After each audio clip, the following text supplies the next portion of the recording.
These are the 10 biggest moments in rock music of 2022. From gigs and festivals to exciting comebacks and TV highlights, let's round up all the moments from the past 12 months that got people talking.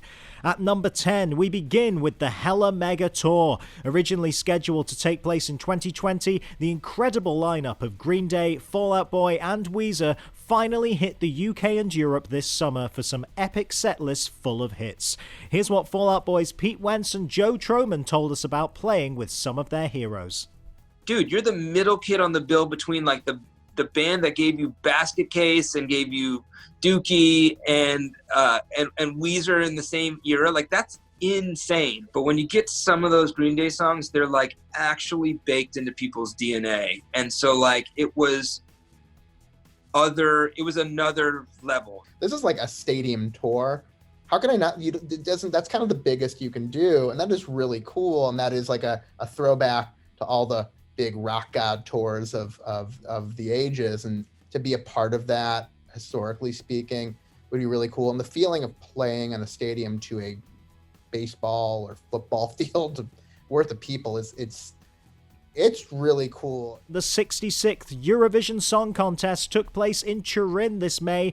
Rock acts have been more present at the event over the last few years, with this year being no exception, as the Rasmus represented Finland with their song Jezebel.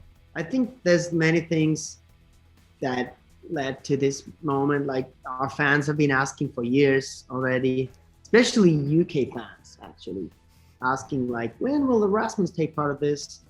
And then there was the COVID, 2 years of nothing. So I was desperately looking for a thrill and trying to find something fun to do and exciting. So this seemed like a good idea. And I'm so happy that we did it and jumped on the train. Also appearing were Måneskin, returning champions after their success at the 2021 contest with Zity Ibwani. They told us about what it was like to come back and perform once again. More relaxing. We're just chilling, but okay, our time to play, whatever. Nothing can go wrong. 3 minutes and you're out. Next up, one of the biggest returns of the year was Slipknot, who came back with a new set of masks and a brand new album, The End So Far, which hit number 1 on the UK charts back in October. Single The Dying Song Time to Sing has now been streamed over 20 million times on Spotify. Announcing the release, Clown said simply, "New music, new art, and new beginnings. Get ready for the end." The band are among the headliners of Download Festival 2023, and speaking of Download, the event returned at long last to Donington at full capacity with another huge lineup of new artists and rock legends, including headliners Biffy Clyro, Kiss and Iron Maiden, with the likes of Deftones and Korn also on the main stage, with the latter drawing one of the biggest crowds across the weekend. Brian and Ray from the band told us all about it. Yeah, Download, formerly Donington, has been so good to us, and UK has been so good to us. I remember my first tour here into Europe. My first tour was with Primus in '94 with Korn, and we flew straight into UK. Our first show was UK, and ever since it's just been amazing to come back here and yeah, Download Festival and all the fans. So grateful for you. It's always been one of my favorites. I'll bet. Yeah, out of all of them. And, during the pandemic and everything, they took away this whole thing from us, you know. One thing that did do good for us is we made a record out of it. Another major comeback this year was from Paramore, returning after a long hiatus with massive single This Is Why, the title track of the new album set for release in 2023. On the track itself, Hayley Williams said, "This Is Why was the very last song we wrote for the album. To be honest, I was so tired of writing lyrics, but Taylor convinced Zach and I both that we should work on this last idea. What came out of it was the title track for the whole album."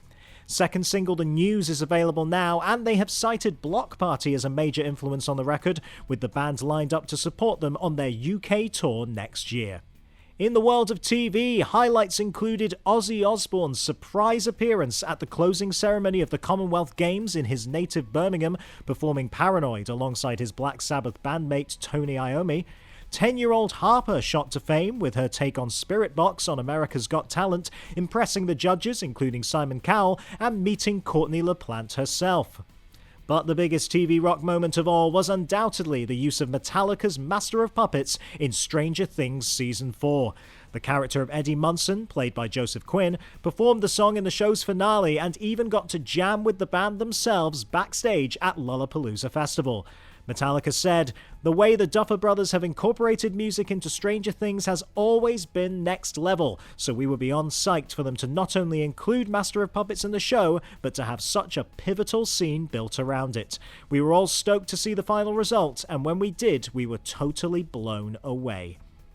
Probably the most anticipated tour of the year was My Chemical Romance, who reached the UK back in May, fresh from the release of new song Foundations of Decay. The tour itself went on to gross a total of over $87 million. We hit the first date of the run at Cornwall's Eden Project to find out a little bit more about what MCR means to the fans. I'm a bit older, obviously, so I think my experience is probably a bit different, but to me they remind me of being a bit younger and just enjoying my life, really. So I keep doing it. I don't know, they just bring me such joy, and I've made so many friends through MCR. Like, I don't know, they're just my comfort band, I'd say. Like, listened to them since I was like 12.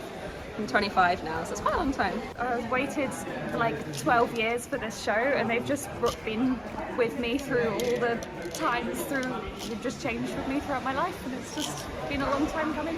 I genuinely wouldn't have like any of the friends I do without my chem. I was a bit of a loner when I was young, and it gave me a really big community. I used to go to the meetups in Jubilee Gardens. I met like the people who I'm here with today. I met all of them through the band. Started playing music because of my chem, and then that led to me having like my whole social circle that I had through my teenage years, and like achieving things through that. Our third biggest rock moment of 2022 was the most talked about festival of the year. When We Were Young was announced back in January with an unbelievable lineup featuring Paramore, My Chem, Bring Me the Horizon, Avril Lavigne, Jimmy Eat World, Black Veil Brides, All American Rejects, Pierce the Veil, and so many more, all on one ticket in Las Vegas. And while the event may have got off to a tricky start thanks to weather conditions, when it finally kicked into gear, fans were delighted to see so many of their favourites together on stage.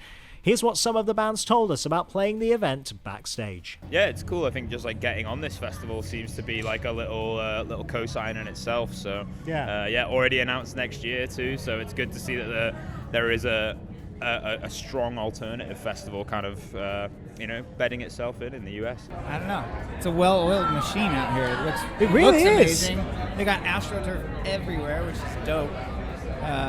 We're excited to play. It's fun for me to be able to look at bands like Jimmy Eat World and Alkaline Trio and be so excited about seeing what are my favorite bands, but also to exist in this era where we're kind of, I guess what you might call like the 2010s era of bands. And then to see, like kids like Little Huddy or whatever walking in, to see the different generations is a lot of fun for me. I've seen a few sets. I caught Starting Line and Census Fail earlier. Just like for me, like kind of a dream lineup, because that's the stuff that I grew up on. The punk from late '90s, early 2000s is such a big influence on us. So I feel like I'm like maybe levitating right now. Like Look at you. I'm up here. And I can't come down, and He's not gonna come down. I won't even sleep tonight. Probably. It's been a wild day.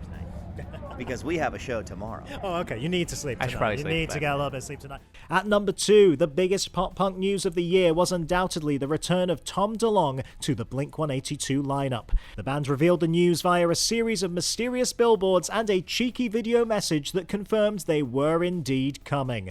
Fans around the world were delighted to see the trio back together, and Tom sent a note of thanks to Alkaline Trio's Matt Skiba upon his return, saying, "I wanted to take a minute and say thank you for all that you have done to keep the band thriving in my absence. The band would not even be here today if it were not for your ability to jump in and save the day." The single Edging became the band's first track to hit the UK Top 40 chart in 17 years, and they are currently hard at work on a brand new album. They will hit the road in 2023 for a series of headline and festival dates. Finally, 2022 saw us lose one of the most iconic rock drummers of his generation, Foo Fighters' Taylor Hawkins. Our number one biggest rock moment of the year was the incredible tribute concert at Wembley Stadium organised in his honour. Led by the Foo Fighters themselves, it featured friends and mentors of Taylor, including Liam Gallagher, Queen, Rush, and many, many more. Those of you who knew him personally, you know that no one else can make you smile or laugh or dance or sing like he could. And for those of you that admired him from afar, I'm sure you've all felt the same thing. The night culminated in a Foo Fighters set with a series of guest drummers, from Travis Barker to Taylor's own son Shane, who performed My Hero with the band. An unforgettable evening for an undeniable talent. So that's our 10 biggest rock moments of the year. Let us know your own highlights from the last 12 months down in the comments below. That's your Rock Sound News Update. I've been James Wilson Taylor. We will see you again soon.